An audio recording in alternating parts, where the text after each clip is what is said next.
my channel. Today, one of my favorite dancers is here to help us with some makeup tips. Sometimes it's nice to have big stage makeup, but sometimes you just want to have professional photos taken. And to help us figure out how to make a fabulous makeup look for either occasion is Greyson. Greyson von Trapp is an incredibly talented and vibrant fusion belly dancer. This multi-award winning transnational fusion belly dance artist hails from North Texas and often incorporates classical belly dance, North and West African dance, and his classical Western dance training to create unforgettable high-impact performances. He's a very talented solo artist. He tours and performs nationally and internationally, and is the director of choreography for the local queer-less collective Mustache Envy.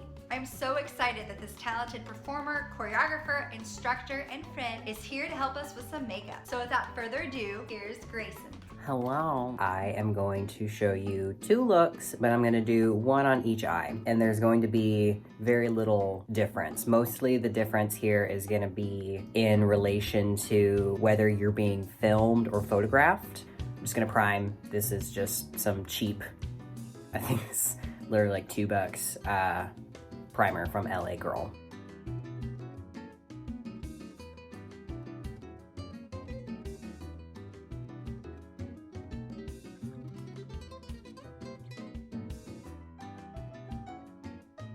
I set my primer and my whole eyelid with just some neutral colored eyeshadow, so I'll kind of show you in the frame. It's just sort of a nude color. It just makes it so in case your eyeshadow primer is kind of sticky, it makes it easier for the rest of the shadow to go on top. I'm gonna be doing basically the same type of colors on each eye. I'm just gonna kind of explain the extra stuff. So I like to start bright and go dark. That's just kind of my process. So we're gonna go red, because red is my color.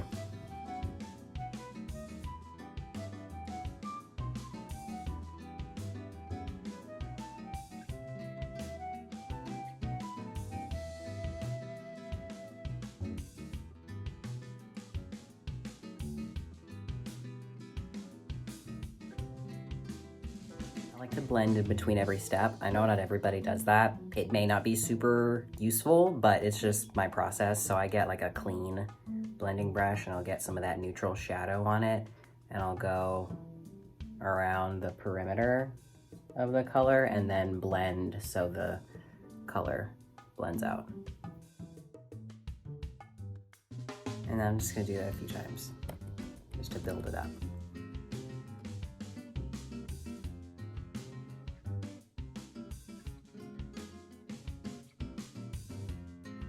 I'm gonna start working darker, so I'm gonna get a smaller brush.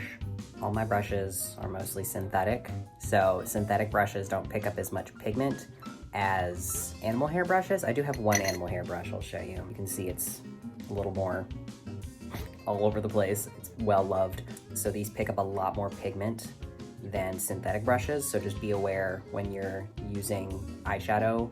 If you're using an animal hair brush, you're gonna tend to get a lot more, which is not bad. You just have to be aware of what you're doing. So if you're trying to do like detail work and you pick up a ton of pigment on an animal hair brush, that could get you.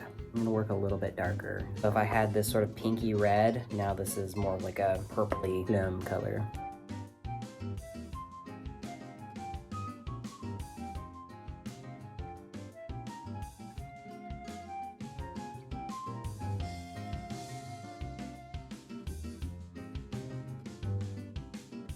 So that's my next level dark, my final form, and I always kind of go in and refine later on. In my stage makeuping, I always do black and white because it's really important to have a brightening color and a deepening color so that your eyes have depth from stage distance. For me, that means that I always do white here. It doesn't have to be white, but just like a really, really light color. So I use pretty much exclusively white.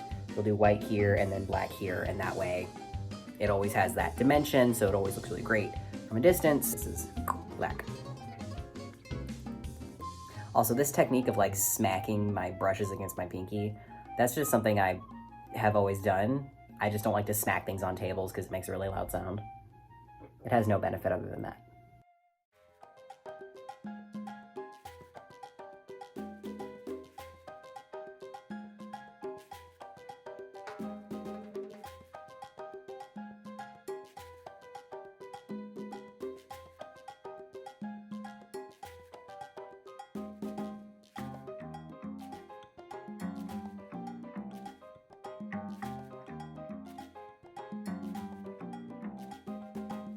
Now that I've kind of gone in and done that, I'm gonna go and bring some more of the bright through the front. I'm gonna grab this guy, go with my pinky red color. Because after you've blended and blended and blended, some stuff just kind of gets muddied out, so I just like to go in and reinsert it.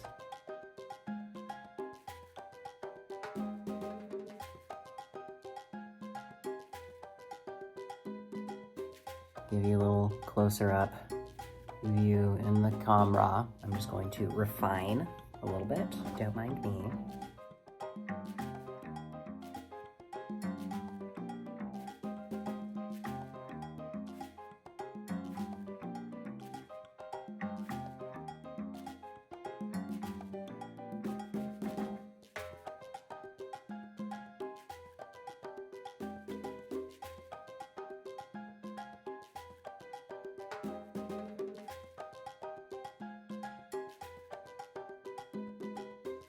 So this is kind of the general shape that I want the eyeshadow to go, is sort of this up and out shape for my own self. Kind of get a little closer. You don't have to cut crease. You can just do whatever you want over the lid with shadow. This is just, I think it looks really, really nice and clean to cut crease before you put a color on.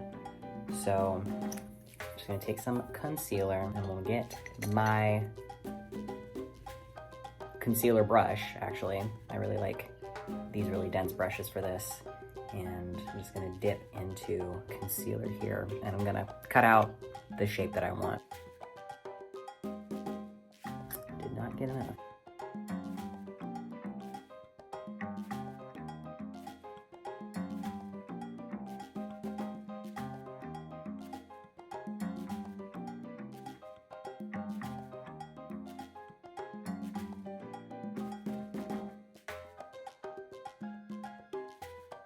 So that is kind of the shape that I want. I'm gonna try and do the same thing to the other eye. One's got a good eye and a weird eye.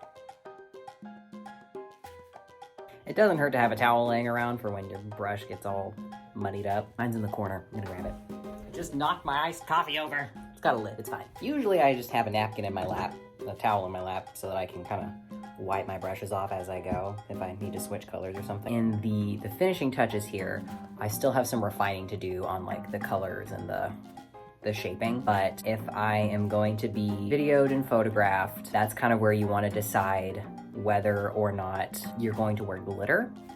So I have my glitter kit with me, and I'm gonna do glitter on one eye, and I'm just gonna do eyeshadow and shimmery on the other eye. So if you're being photographed, like if you're going for a photo session, wearing glitter is not always ideal because it can catch the light differently and kind of look like dirt, like the way the glitter reflects. So you have to be really careful about the glitter that you use. It's not that you can't wear it for photos, I definitely have. It's just it'll distort some of the light that hits it a little bit sometimes, and it can kind of look weird. So in that case, if you really want to focus on like having great photos, I would maybe not use glitter, and I would instead aim for just shimmery if you're into that, or just really bright, like something brighter than what you've got everywhere else to bring depth to the eyes. When we do this eye as the not glittery eye, I am going to use just a bright eyeshadow in its place. So I'm going to use silver like shimmery shadow, and then I'll use silver glitter on the other eye. Meeting adjourned.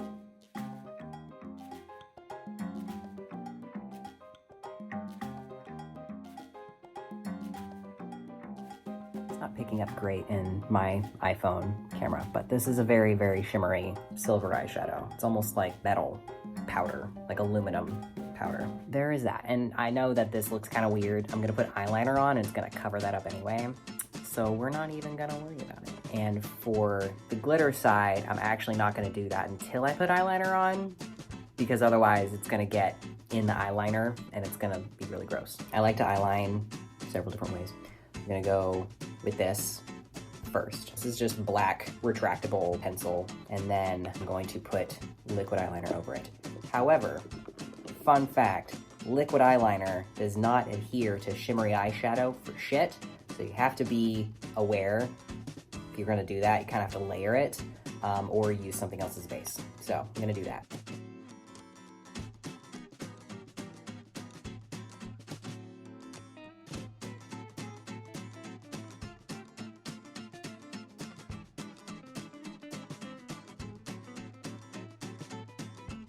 One eyeball.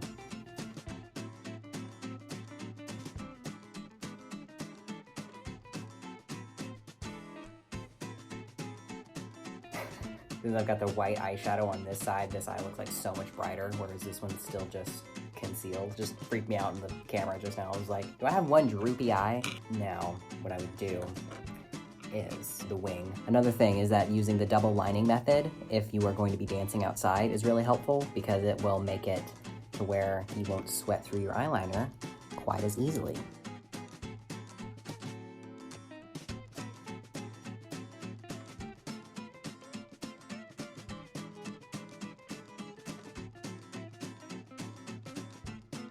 Fans make everything more dramatic. One eye is lined. Oh, I was just reaching for my iced coffee, but you get a nice close-up of the wing. Oh yeah. I'm gonna glitter the other eye. This is just cosmetic glitter. I get the NYX brand. Make sure you're using cosmetic grade glitter if you are going to wear glitter, but just be aware that sometimes the light will catch it weird and it'll look very strange, especially if it's a color shifting glitter, and it'll make kind of like some of your makeup look, you know, green and the other purple, depending on the color shift.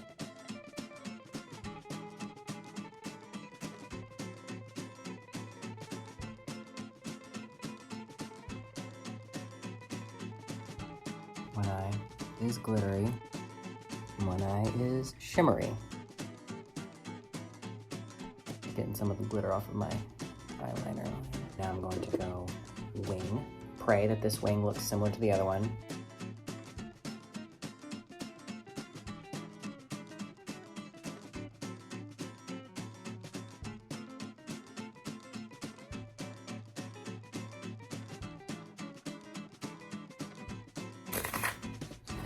Texas Women's.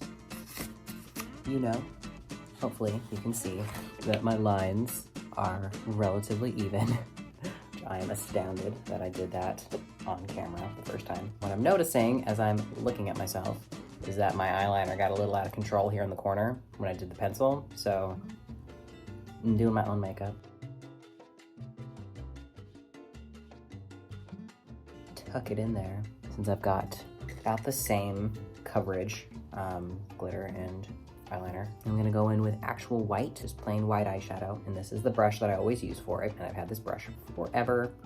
And get right here.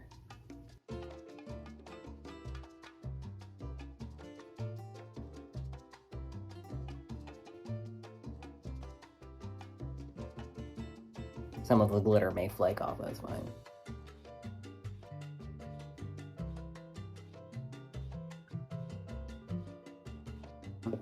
Looks like I got a little eyeliner. Clearly it was not quite dry. Take that off a little bit, cover it in. It's like it never happened. Normally I would do the rest of my face and then I would do my under eye, but since we are not doing full face, we're just doing eyeballs. I am going to just do it anyway.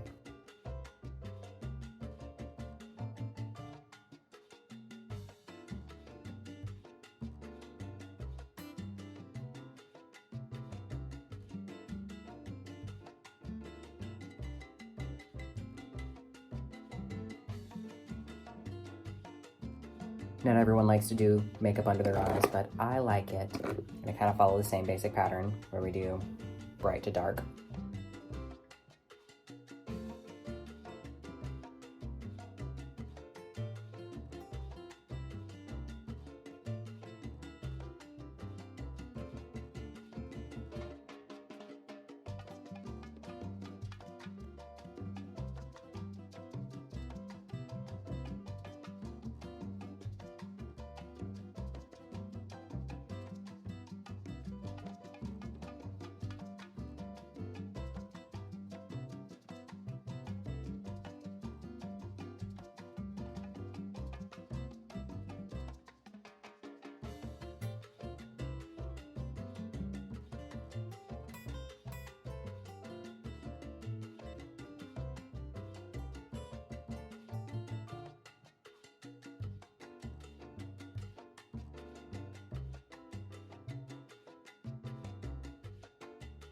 I did add a new brush to my repertoire.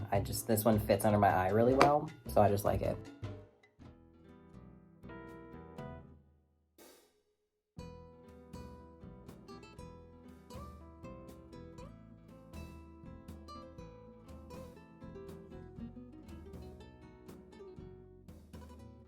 I'm gonna go in and add the red a little bit everywhere. I want it to show back up.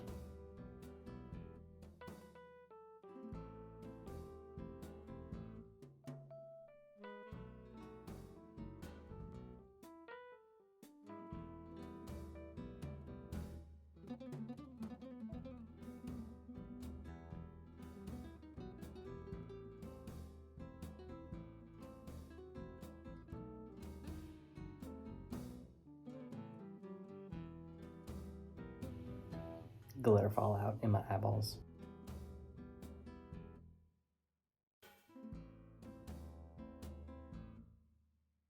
The last-ish step here is I'm going to do more concealing just to really finish off the curve under the eyebrow. So I've got more concealer on and a really, really thin, this is technically a lip brush, but it's just a really dense sort of dome-shaped brush. I'm just gonna go underneath my eyebrow and kind of cut out the shape.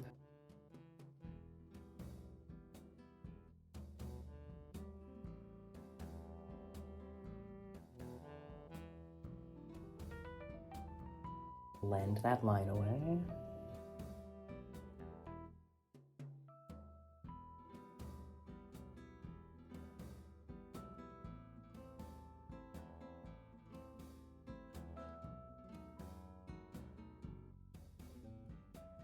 And that just refines the shape a little bit so that the color comes out a little more. The eyeshadow, for me, I would leave it like this, and this would be about done. Other than, actually, now that I'm looking at my face, I'm realizing I didn't put eyeliner under my eyes. Gotta do that part. This is just the black pencil.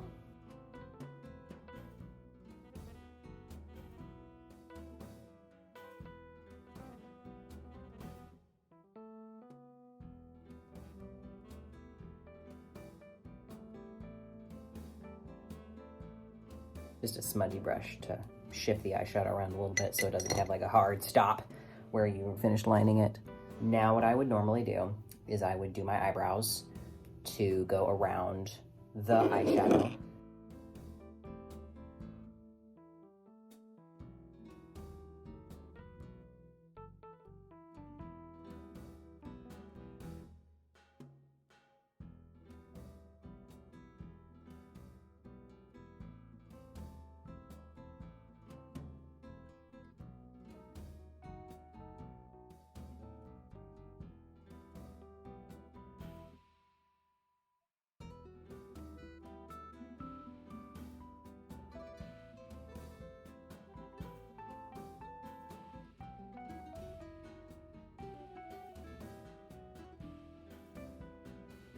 Now, I'm not wearing lashes because, I mean, it's the middle of a pandemic and I don't have any lashes right now, but normally I'd be wearing some big lashes. You're much more expressive when you have fake eyelashes because the opening and closing of your eyes, all of the articulations that are happening in your face, everything looks better with lashes.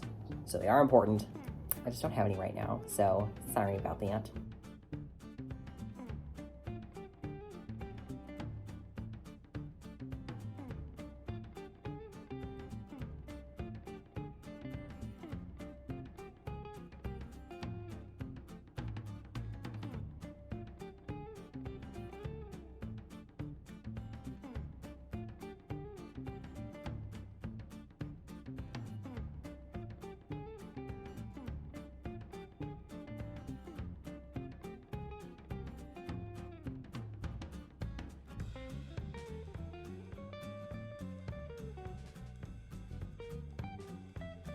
Finished my eyebrows and refined my eye shape a little bit. But yeah, this is my process for putting eye makeup on. I'm about an hour into this video and it usually takes me about that long to do my full face. So That's how my time is spent getting ready. This can be done with any colors. I used obviously the red and black, but it can be whatever you want. Let's see if I can give you a little closer up moment.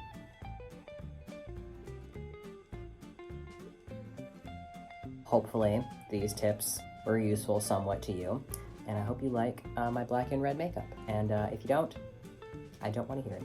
Bye. If you are interested in learning from Greyson, I will be linking his Facebook, website, Instagram, and Patreon page down below. Yeah, you could be learning from Greyson right now. If you like this video, please show us some love by clicking that like button. If you want to see more videos like this and you haven't already subscribed, go ahead and click that red subscribe button. And if you have any questions or comments about today's video, please comment below. That's it. Thanks so much, guys.